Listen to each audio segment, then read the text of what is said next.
Good morning friends. അമ്മ രാവിലെ ഉണ്ണിയപ്പമൊക്കെ pack ചെയ്യാണ്. രാവിലത്തെ മുളകുന്നോളിയിലെ കുർബാനയ്ക്ക് ശേഷം തിരിച്ചു പോകുന്നതിന് മുമ്പ് എന്റെ കുഞ്ഞിൽ കൂടെ തന്നെ നോബിയെ കണ്ട് ഞങ്ങൾ നേരെ കോതമുകലത്തുള്ള ഡിറ്റുമുള്ള മഠത്തിലേക്കുള്ള യാത്രയിലാണ്. പോകുന്ന വഴിക്ക് ലൂക്കാച്ചിനെ കൊണ്ട് വണ്ണങ്ങാനത്തുള്ള അൽഫോൻസാമ്മയുടെ പള്ളിയിലേക്ക് കയറി പ്രാർത്ഥിച്ചിട്ടാകാം ഇനി യാത്ര എന്ന് കരുതി.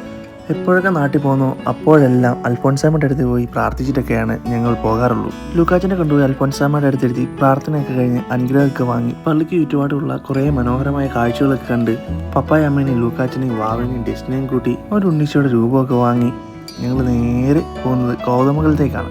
കോതമംഗലത്തുള്ള സിസ്റ്റേഴ്സ് ഓഫ് നസറത്ത് എന്ന കോൺവെന്റിലാണ് എൻ്റെ അനിയത്തി പഠിച്ചതും സിസ്റ്റർ ആയതൊക്കെ കേട്ടോ.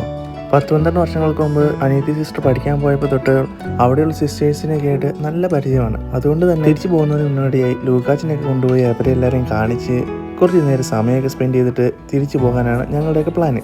ഈ ഒരു ടേബിളിന് ചുറ്റും ഇരിക്കുമ്പോൾ എനിക്കും ഡിറ്റിനൊക്കെ ഒരുപാട് ഓർക്കാനുണ്ട് കേട്ടോ. ഞങ്ങളുടെ അനിയത്തി സിസ്റ്റർ ഡിറ്റി പഠിച്ചുകൊണ്ടിരുന്ന സമയത്തും സിസ്റ്റർ ആകുന്നതിന് മുന്നേയും സിസ്റ്റർ ആയി കഴിഞ്ഞിട്ടൊക്കെ ഞങ്ങൾ കാണാൻ പോകുന്ന സ്ഥലങ്ങളിൽ ഒന്നായിരുന്നു ഈ സ്ഥലം. ഞങ്ങളുടെ ഒരു വീട് പോലെ തന്നെയായിരുന്നു ഇവിടം.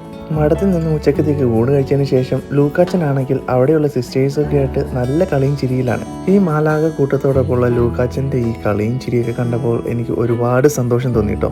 സമയമൊക്കെ പോകുന്ന ഒട്ടും അറിയുന്നില്ല കേട്ടോ. വൈകുന്നേരമായി അവരുടെയൊക്കെ പ്രാർത്ഥനയും അനുഗ്രഹമൊക്കെ വാങ്ങി അവരോടെല്ലാവരോടും ബൈ ബൈ ഒക്കെ പറഞ്ഞ് ഡെസ്റ്റിനെ കൂട്ടി നേരെ പോയത് അടുത്തുള്ള റെയിൽവേ സ്റ്റേഷനിലേക്കാണ്. ഡെസ്റ്റിനി ഗുരുവായൂർ വെച്ചുള്ള മ്യൂസിക് പ്രോഗ്രാമിന്റെ റിഹേഴ്സലൊക്കെ കഴിഞ്ഞ് നാളെ വീട്ടിലേക്ക് വരുള്ളൂ എന്ന് പറഞ്ഞു.